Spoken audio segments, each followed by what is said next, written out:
ನಿತ್ಯ ನೂರಾರು ಮಕ್ಕಳ ನಿರಂತರ ಶೋಷಣೆ ನಡೀತಿದ್ರೆ ನಾವು ಸುಮ್ಮನೆ ಕೂರೋಕ್ಕಾಗತ್ತಾ? ಅದಕ್ಕಾಗಿ ಕವರ್ ಸ್ಟೋರಿ ತಂಡ ಕಾರ್ಮಿಕ ಇಲಾಖೆ ಅಧಿಕಾರಿಗಳು ಹಾಗೂ ಪೊಲೀಸರ ಜೊತೆ ಸೇರಿ ಕಾರ್ಯಾಚರಣೆ ನಡೆಸಿಯೇ ಬಿಡ್ತು. ಆ ಕಾರ್ಯಾಚರಣೆಯ ಫಲಿತಾಂಶ ಏನಿತ್ತು ತಿಳಿಸ್ತೀನಿ ಬನ್ನಿ.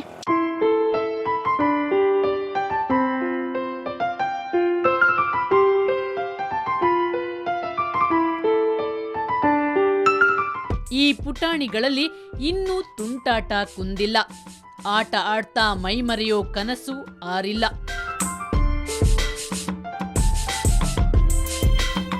ಈ ಕನಸುಗಳ ಪೈಕಿ ಒಂದಿಷ್ಟವನ್ನಾದರೂ ಉಳಿಸಬೇಕು ಅನ್ನೋ ಆಸೆ ನಮ್ಮಲ್ಲೂ ಮೂಡಿತು.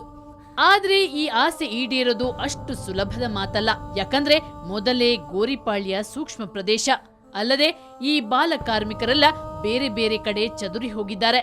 ಇನ್ನು ಒಂಚೂರು ಮಾಹಿತಿ ಸಿಕ್ಕರೂ ಹುಡುಗರೆಲ್ಲ ಎಸ್ಕೇಪ್ ಆಗಿ ಹೋಗ್ತಾರೆ. ಅದಕ್ಕಾಗಿ ನಾವು ನೇರವಾಗಿ ಕಾರ್ಮಿಕ ಇಲಾಖೆ ಆಯುಕ್ತ PA ನಿರಂಜನ್ ಅವರನ್ನೇ ಸಂಪರ್ಕಿಸಿದೆವು.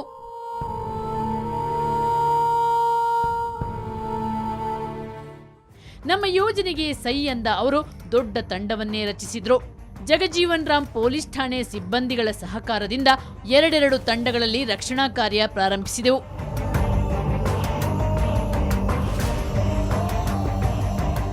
ಮೊದಲಿಗೆ ನಾವು ನುಗ್ಗಿದ್ದು ಬ್ಯಾಗ್ ತಯಾರಿಸೋ ಫ್ಯಾಕ್ಟರಿಯೊಳಗೆ.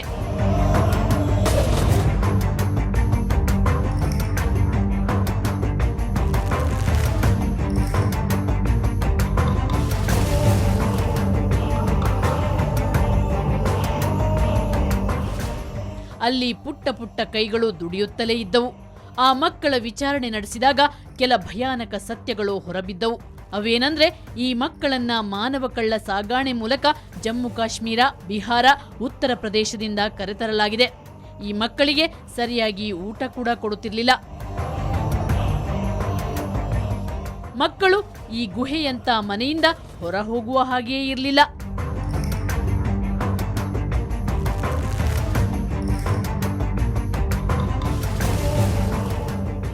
ಮಕ್ಕಳನ್ನೆಲ್ಲ ಗುಡ್ಡೆ ಹಾಕಿ ಕಟ್ಟಡದ ಮಾಲೀಕನನ್ನು ಬಂಧಿಸಿ ಕರೆತರುತ್ತಿದ್ದಾಗ ಅಲ್ಲಿ ಗೊಂದಲ ಪ್ರಾರಂಭ ಆಯಿತು. ಮಾತಿನ ಚಕಮಕಿ ನಡೆಯಿತು.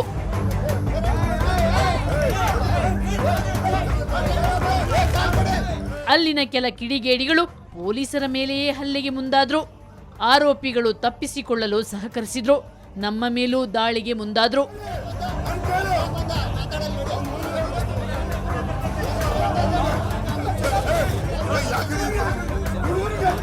ಇವೆಲ್ಲವನ್ನ ಸಾವರಿಸಿಕೊಂಡು ಮತ್ತೊಂದೆಡೆ ದಾಳಿ ನಡೆಸಿದೆವು.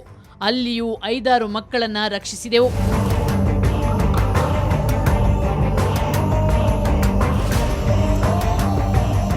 ಇಲ್ಲೂ ಕೆಲ ಕಿಡಿಗೇಡಿಗಳು ರಕ್ಷಣಾ ಕಾರ್ಯಕ್ಕೆ ಅಡ್ಡಿ ಮಾಡಿದ್ರು.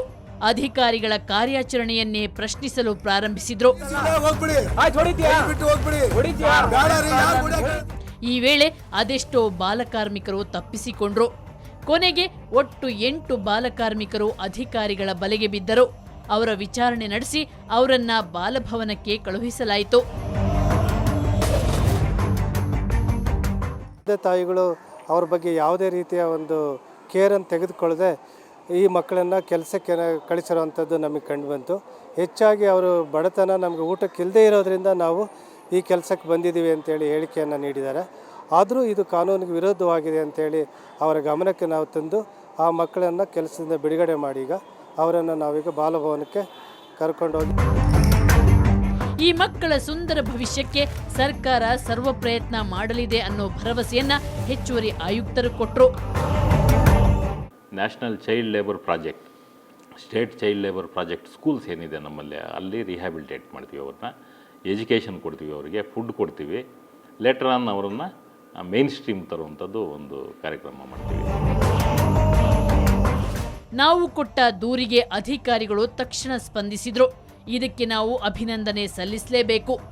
ಆದರೆ ಪ್ರತಿ ಬಾರಿ ಅಧಿಕಾರಿಗಳಿಂದ ಈ ರೀತಿಯ ಸ್ಪಂದನೆ ಸಿಗಲ್ಲ ಅನ್ನೋದು ಸಾರ್ವಜನಿಕರ ದೂರು. ನಾವು ಡಿಪಾರ್ಟ್ಮೆಂಟ್ಗಳ ಜೊತೆ, ಸರ್ಕಾರ ಜೊತೆ ಕೆಲಸ ಮಾಡ್ಬೇಕಾದ್ರೆ ಅವ್ರಿಗೊಂದು ಕಂಪ್ಲೇಂಟ್ ಕೊಡಬೇಕು. ಅವ್ರ ಕಂಪ್ಲೇಂಟ್ಗೆ ಅವ್ರು ಪ್ಲ್ಯಾನ್ ಮಾಡ್ತಾರೆ. ಪ್ಲ್ಯಾನ್ ಮಾಡಿದ್ಮೇಲೆ ಅಲ್ಲಿ ಹೋಗಿ ರೈಡ್ ಮಾಡೋದು. ಆದರೆ ಇಷ್ಟರಲ್ಲಿ ಅಲ್ಲಿ ಕೆಲಸ ಮಾಡ್ತಿರೋ ಮಕ್ಕಳನ್ನ ಬೇರೆ ಕಡೆ ಸಾಗಿಸ್ಬಿಟ್ಟಿರ್ತಾರೆ. ಸೊ ಹಾಗಾಗಿ ಮಕ್ಕಳು, ನಮ್ಮ ಮಕ್ಕಳು ಅನ್ನೋದು ಒಂದು ಭಾವನೆ ಬಂದು ಅವ್ರನ್ನ ರಕ್ಷಣೆ ಮಾಡೋಕ್ಕೆ ಹೋದಾಗ ಮಾತ್ರ ನಮಗೆ ಸರಿಯಾದ ಅಂಕಿಅಂಶಗಳು ಸಿಗುತ್ತೆ. ಇನ್ನು ಮಕ್ಕಳ ಪುನರ್ವಸತಿ ಕೂಡ ಸರಿಯಾಗಿ ನಡೆಯಬೇಕು. ಆಗ ಮಾತ್ರ ಮಕ್ಕಳ ರಕ್ಷಣಾ ಕಾರ್ಯಕ್ಕೆ ಒಂದು ಅರ್ಥ ಬರುತ್ತೆ ಅಂತಾರೆ ಇವರು. ಒಂದು ಸಾರಿ ಆ ಮಗುವನ್ನು ರಕ್ಷಣೆ ಮಾಡಿ ಒಂದು ಸುರಕ್ಷಿತವಾದಂಥ ಜಾಗಕ್ಕೆ ಕರ್ಕೊಂಬರ್ಬೇಕು. ಆದರೆ ಸುರಕ್ಷಿತವಾದಂಥ ಜಾಗನೇ ಇಲ್ಲ. ಎಷ್ಟೋ ಸಂದರ್ಭಗಳಲ್ಲಿ ಏನಾಗ್ಬಿಡುತ್ತೆ ಅಂದರೆ, ಈಗ ಅನೇಕ ಅಧಿಕಾರಿಗಳು ಕೇಳೋದು, ಈಗ ಬಿಡುಗಡೆ ಮಾಡಿ ಎಲ್ಲಿ ಕರ್ಕೊಂಡು ಹೋಗೋದು ನಾವು, ಈ ಥರದ ಪ್ರಶ್ನೆ. ಈಗ ಆ ಥರದ ಒಂದು ಸ್ಪಷ್ಟವಾದಂಥ ಯೋಜನೆ ಇಲ್ಲ ನಮ್ಮಲ್ಲಿ. ಈಗ ಬಾಲಕಾರ್ಮಿಕರನ್ನ ನಾವು ಬಿಡಿಸಿದ್ರೆ ಅವ್ರು ಹೇಳ್ತಕ್ಕಂಥದ್ದು NCLP SCLP ಶಾಲೆಗೆ ಸೇರಿಸ್ಬೇಕು ಅಂತ ಹೇಳ್ತಾರೆ ಹೊರತು, ಖಂಡಿತ ಆ ಶಾಲೆಗಳಲ್ಲಿ ಎಲ್ಲ ಸೌಲಭ್ಯ ಇದಾವ. ಏನಾಗಬೇಕು ಅಂದರೆ, ಎಷ್ಟೇ ಜನ ಮಕ್ಕಳಿದ್ರು ಆ ಏರಿಯಾದಲ್ಲಿ ಅವ್ರಿಗೆ ಅಂತಲೇ ಒಂದು ಭಾಳ ಸ್ಪಷ್ಟವಾದಂಥ ಸೌಲಭ್ಯ ಇದ್ದಾಗ ನೀವು ತಕ್ಷಣ ಅಲ್ಲಿ ಕರ್ಕೊಂಡು ಹೋಗ್ಬೋದು. ಆಮೇಲೆ ಯೋಚನೆ ಮಾಡೋಣ. ಒಟ್ಟಾರೆ ಬಾಲಕಾರ್ಮಿಕ ಪದ್ಧತಿ ಈ ಸಮಾಜಕ್ಕೆ ಅಂಟಿರುವ ದೊಡ್ಡ ಪಿಡುಗು. ಇದನ್ನ ಪ್ರತಿಯೊಬ್ಬರೂ ವಿರೋಧಿಸಲೇಬೇಕು. ಒಬ್ಬ ಮಗುವನ್ನ ದುಡಿಸೋದು ಪಾಪದ ಕೆಲಸ. ಅದನ್ನು ದೇವರೂ ಮೆಚ್ಚಲಾರ.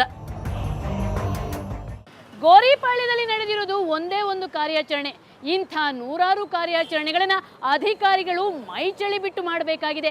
ಬರೀ ಕಾರ್ಯಾಚರಣೆ ಅಷ್ಟೇ ಅಲ್ಲ, ಈ ಬಾಲಕಾರ್ಮಿಕರಿಗೆ ಉತ್ತಮ ಶಿಕ್ಷಣ ಅಷ್ಟೇ ಅಲ್ಲ, ಉತ್ತಮ ಭವಿಷ್ಯವನ್ನು ಕೊಡಬೇಕಾಗಿದೆ. ಇನ್ನು ರಾಜಕಾರಣಿಗಳೇ, ನೀವು ಬರೀ ಹೇಳಿಕೆ ಕೊಡೋದ್ರಿಂದ ಮಾತ್ರ ಈ ಸಮಸ್ಯೆ ಪರಿಹಾರ ಆಗಲ್ಲ. ನೀವು ಕೂಡ ಹೇಳಿಕೆಯಂತೆ ಉತ್ತಮ ಯೋಜನೆ ರೂಪಿಸಿ ಅದನ್ನು ಜಾರಿಗೊಳಿಸಲು ಪ್ರಯತ್ನಿಸಬೇಕು. ಆಗ ಮಾತ್ರ ನಮ್ಮ ರಾಜ್ಯ ಬಾಲಕಾರ್ಮಿಕ ಮುಕ್ತ ರಾಜ್ಯ ಆಗಲು ಸಾಧ್ಯ. ಇದು ಇವತ್ತಿನ ಕವರ್ ಸ್ಟೋರಿ. ಮುಂದೊಂದು ಸ್ಫೋಟಕ ಸುದ್ದಿಯೊಂದಿಗೆ ಮತ್ತೆ ಶುಕ್ರವಾರ ಬರ್ತೀನಿ. ಅಲ್ಲಿವರೆಗೆ ನಿಮ್ಗೇನಾದ್ರೂ ಸಮಸ್ಯೆ ಸಂಕಷ್ಟ ಇದ್ರೆ ನಮ್ಮ ಈ ವಿಳಾಸಕ್ಕೆ ಬರೀರಿ. ಕವರ್ ಸ್ಟೋರಿ ವಿಭಾಗ ಸುವರ್ಣ ನ್ಯೂಸ್ 24/7, ನಂಬರ್ 36 ಕ್ರೆಸೆಂಟ್ ರಸ್ತೆ, ಶಿವಾನಂದ ಸರ್ಕಲ್ ಹತ್ತಿರ, ಬೆಂಗಳೂರು 1. ನಮ್ಮ ಇಮೇಲ್ ವಿಳಾಸ coverstory@suvarnanews.in. ನೇರ, ದಿಟ್ಟ, ನಿರಂತರ ಸುದ್ದಿಗಾಗಿ ನೋಡ್ತಾರೆ ಸುವರ್ಣ ನ್ಯೂಸ್ 24/7.